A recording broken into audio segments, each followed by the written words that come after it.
с автовокзала доехал до центра на метро. Приехав в Будапешт поздно вечером, обосновавшись, я бросил вещи и вышел гулять. Мне не терпелось проложить собственные Google карты и осознать, где же я оказался.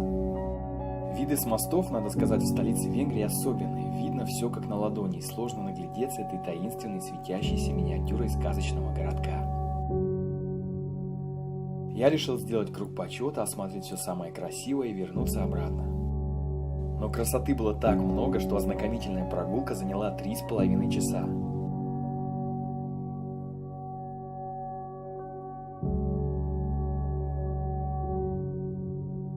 Очень классно, что территория вокруг основных мест не оцепливается, и там можно гулять даже поздно ночью.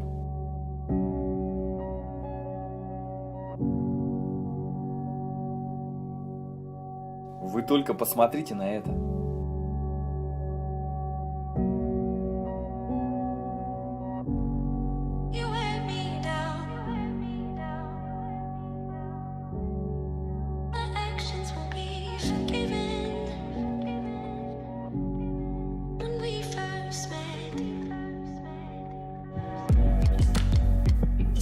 Ночью венгерский парламент просто дыхание сбивающий.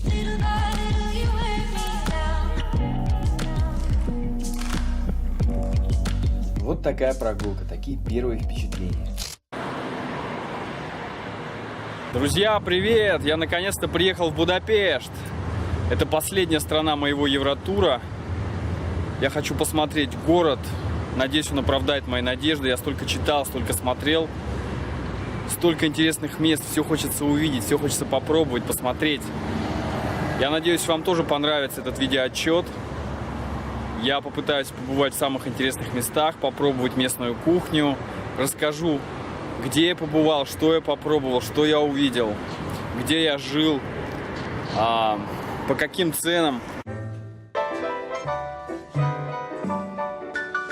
Сюда заселился, когда приехал. Расположение лучше не придумаешь. Как-то так выглядят венгерские форинты.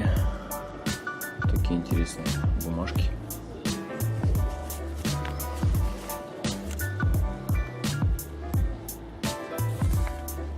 Курс где-то 1 евро 324 форинта.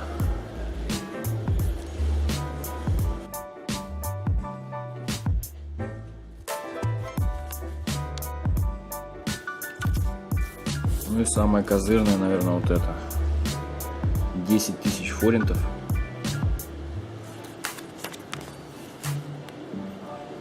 А здесь я провел вторую ночь. Тоже изумительное место в самом центре.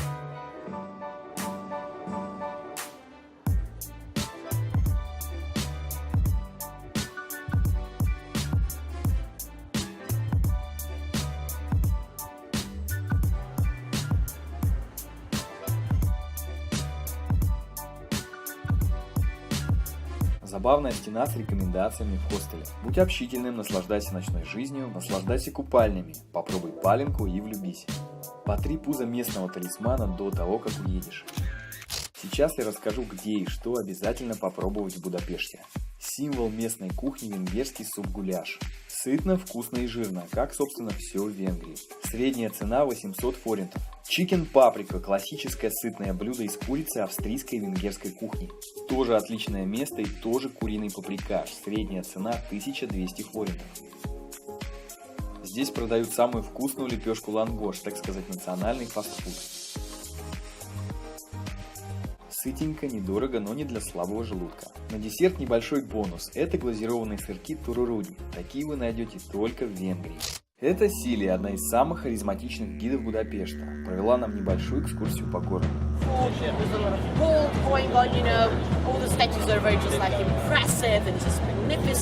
На площади Святого Иштвана находится самый красивый и большой католический собор не только в Будапеште, но и во всей Венгрии.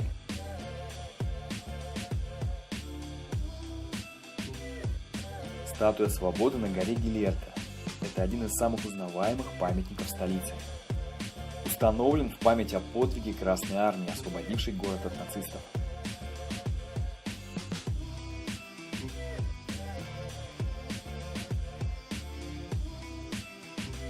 Статуя святого Гилерта. Он был казнен язычниками на этой горе. Памятник Елизавете Баварской. Скульптура «Братья по оружию» в память о героях Первой мировой войны. Статуя мифического Турула, вестника богов. Основатель венгерского государства святой Иштван I.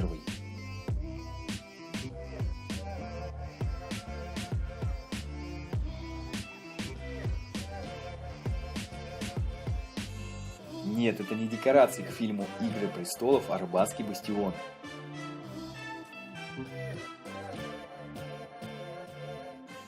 В Буде на крепостном холме находится церковь святого Матиаша. Она расположена в комплексе Будайского замка и является его символом. Кстати, крыша церкви покрыта знаменитой разноцветной черепицей Жалнаи.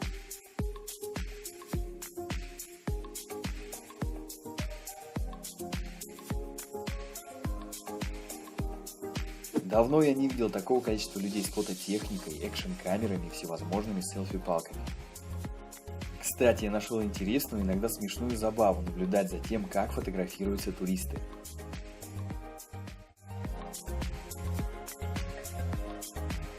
Чтобы сделать удачный снимок, например, такой как этот, люди подолгу стоят в очередях. Вот она, изнанка красивой жизни.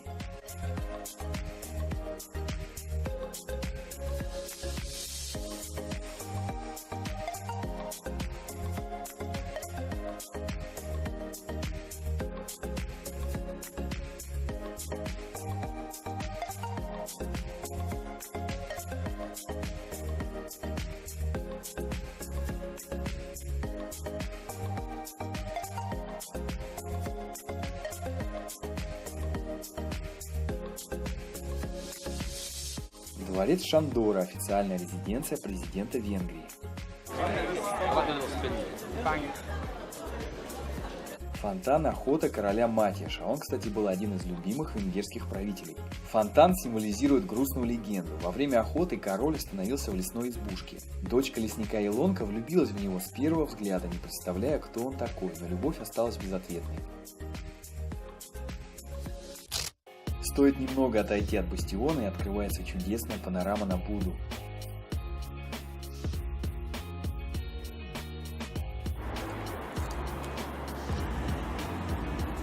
Необычные конструкции на окнах, не правда ли? Нигде больше такого не видел.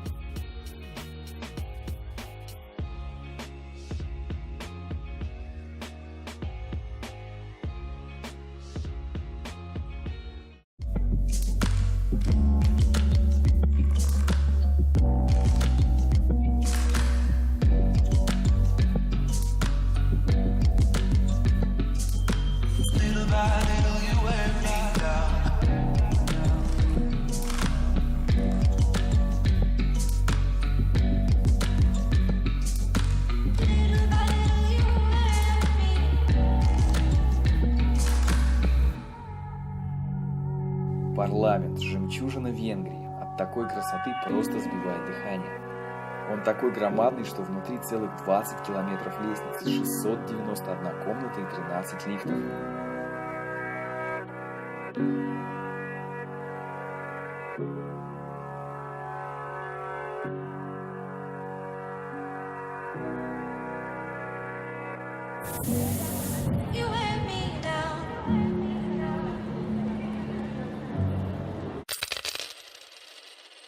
Мое новое венгерское гнездышко. Всем привет! Заселился в свой новый хостел, уже третий по счету. Направляюсь в бане Сечени, знаменитой купальни. Но путь не близкий, буду осваивать общественный транспорт. Очень удобный билет, покупая который можно передвигаться на всех видах транспорта бесплатно.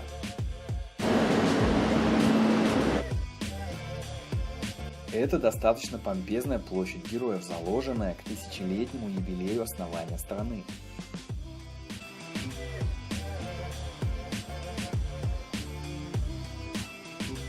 Рядом располагается колоритный замок со сложным названием Вайдахуньят.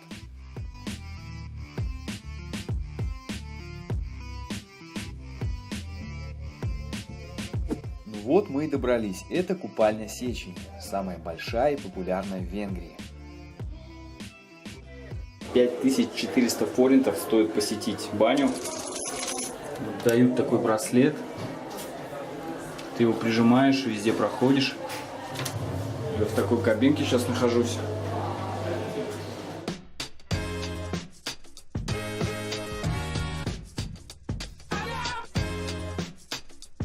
Отличное место для отдыха, термальные воды разных температур, бассейн, хамам.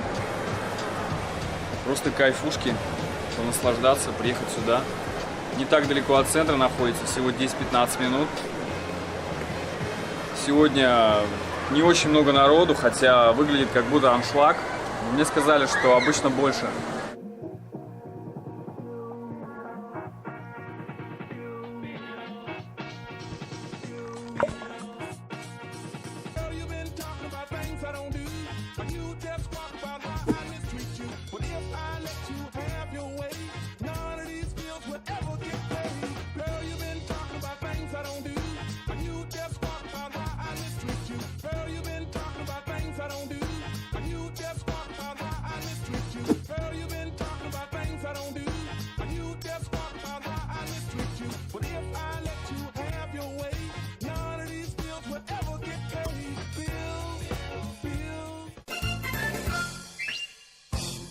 Я считаю, что ночью город еще таинственнее и краше, чем днем. В центре площади Архангел Гавриил, а это некий зал славы народных героев Венгрии.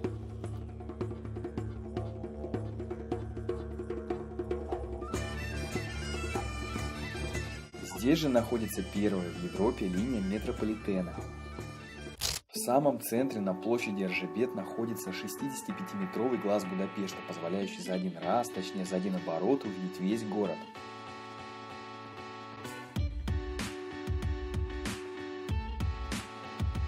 Мост Свободы – очень атмосферное и фактурное место. Его еще и перекрывают под утро, что позволяет вдоволь по нему нагуляться. А еще здесь много разных активистов и прочих людей, ловящих красоту.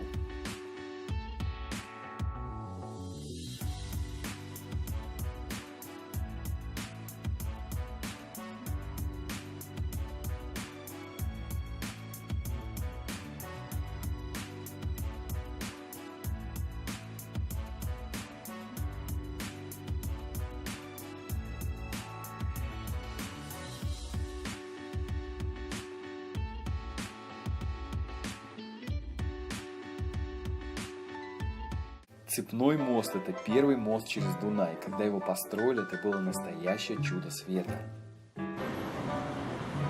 Вот такую милаху я обнаружил на перилах центральной набережной Буды.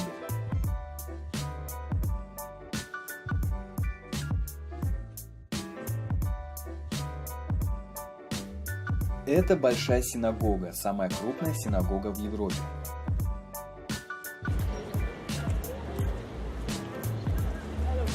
Рекомендую запомнить эту улицу, здесь находится прикольный рынок еды «Караван».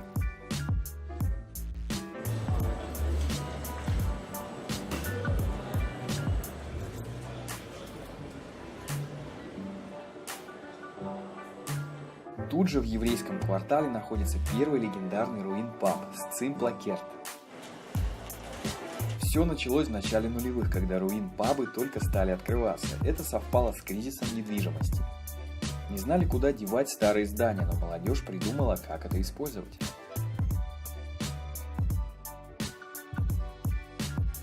Кстати, здесь не только бухают паленку, но и устраивают распродажи и ярмарки.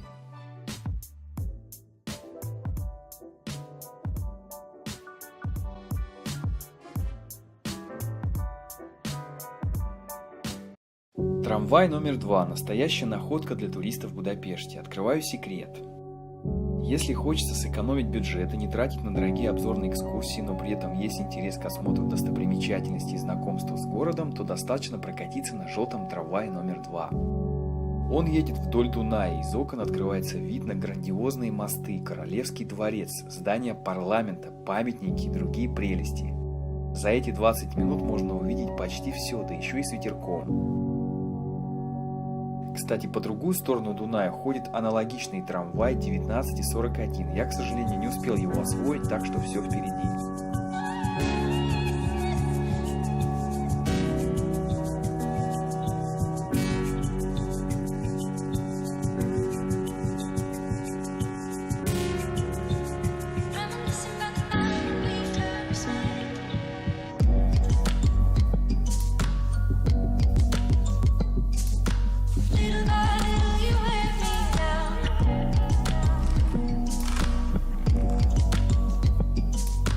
Ну вот и наступила моя крайняя ночь в Будапеште. Пришел последний раз понаслаждаться этой красотой. Погулять по набережной, посмотреть парламент, Будайскую крепость.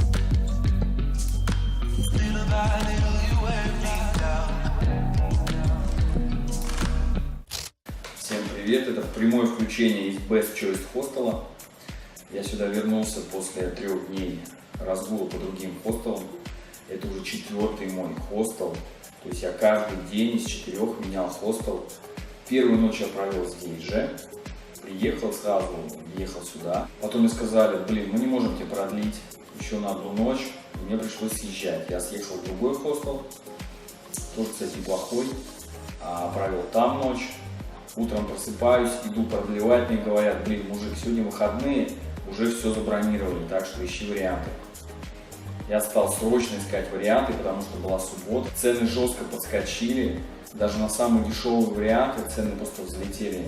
Но если в среднем где-то хостел стоит здесь 20 евро за ночь, то вчера в субботу даже какой-то дешевый душманский хостел стоил где-то 50 евро. То есть вы практически представляете, да? 2 раза цены подскочили. Я срочно зарезервировал один вариант, который был как раз вот на 50 евро.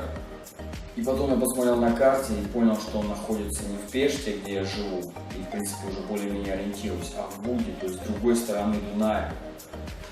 Я почесал реку, стал разбираться и выяснил, что вообще ситуация-то аховая, потому что хостел находится с другой стороны парка, за горой, то есть пришлось очень долго идти на самом деле, еще не у кого было спросить, потому что ты спрашиваешь, люди в основном туристы, никто ничего не знает. В общем, пришлось методом тыка идти, пробираться. Там такой лабиринт улочек, что очень легко запутаться. И все в гору, и редко спуск, в основном все в гору поднимаешься. В общем, это был реальный квест. Это был прямо такой марш-бросок в полной амуниции со всеми баулами. Я, в общем, нашел этот хостел. Он оказался средней руки, такой хостел только летом. Зимой, там, осенью, весной там какие-то другие у них проходят мероприятия. Такой странный хостел, что у них даже нету чашек, нет чая для гостей. В общем, я там положил все в luggage-room и пошел, в общем, гулять. Пришел уже под утро и подхожу к парню на ресепшене и говорю, что я хочу типа, в номер. Он говорит, без проблем. Потом я смотрю, так, 6 утра, выписка в 10, то есть через 4 часа уже выписка. Он мне показывает ценник 56 евро за ночь. То есть какой смысл платить 56 евро за 4 часа, если я могу перекантоваться вот на соседнем диване, который напротив ресепшена. Я ему сказал, чувак, все, мы все стопорим, я не въезжаю в номер, можно я, пожалуйста, вот здесь на этом диванчике покантуюсь. И в итоге он говорит, да запросто, без проблем. Без проблем. Я на этом диванчике прямо в холле ресепшена немножко покемарил. Ваня, привет, если он это смотрит. Ваня Попов стайл. Ванина школа. В общем, прикольно получилось на самом деле. Я не обломался, то есть поспал, сэкономил 56 евро. Пожил в Буде, я уже знаю там географию, довольно сложный для проживания регион, то есть далеко центр, очень тернистые улочки, не особо я советую там останавливаться, лучше останавливаться в Пеште, в общем, куда я и вернулся. Вот сейчас уже 4-й день, я снова вернулся в Best Choice Hostel, лучший выбор переводится, но действительно для меня стал таким лучшим, находится на одной из променадных улиц, в 5 минутах от центральной площади, удобно, все близко. Сейчас я, собственно, нахожусь на кухне. Буду заваривать чаек, отдыхать. Так что, друзья, вот такие квартирные вопросы. Тут диванчик, здесь можно посидеть, отдохнуть. Пропеллер, незаменимая штука. Шкафчики. Тоже диванчик удобный. Давайте выглянем в окно.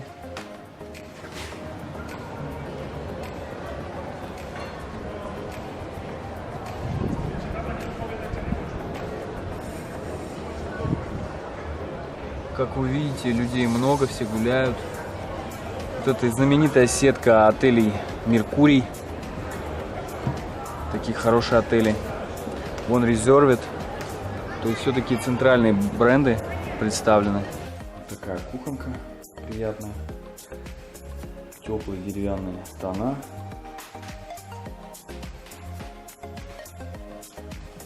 Тут еще одно пространство. Столик. Книжечки. Ну, тут видно на внутренний дворик. Так, что мы видим?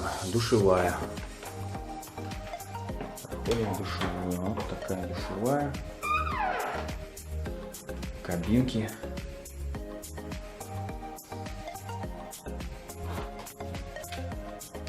Там уже будет спуск. Спуск на ресепшн.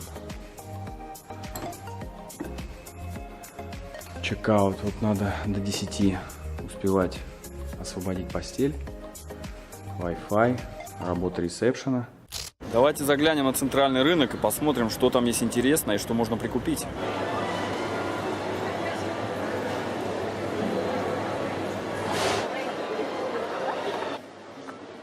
Вот такие здесь продают лепешки лангош, а это уже настоящее произведение искусства. Кафе с неплохим гуляшом, но цены кусаются. А это уже легендарное место. Факанал в переводе с венгерского «деревянная ложка». Тут, конечно, настоящий гастрономический рай. Топ-4 продукта, которые здесь покупают. Во-первых, венгерская молотая паприка. Знаменитый бальзам на травах уникум. Главный венгерский деликатес – гусиная печень. Ну и, конечно же, фруктовая водка паленка. Туфли на набережной Дуная. Памятник жертвам Холокоста в Будапеште. Фашисты выстраивали по 50-60 людей, приговоренных к казни живой цепью, приковывая друг к другу, а после стреляли в первого в шеренге. Тело, падавшее в воду, увлекало за собой всех остальных.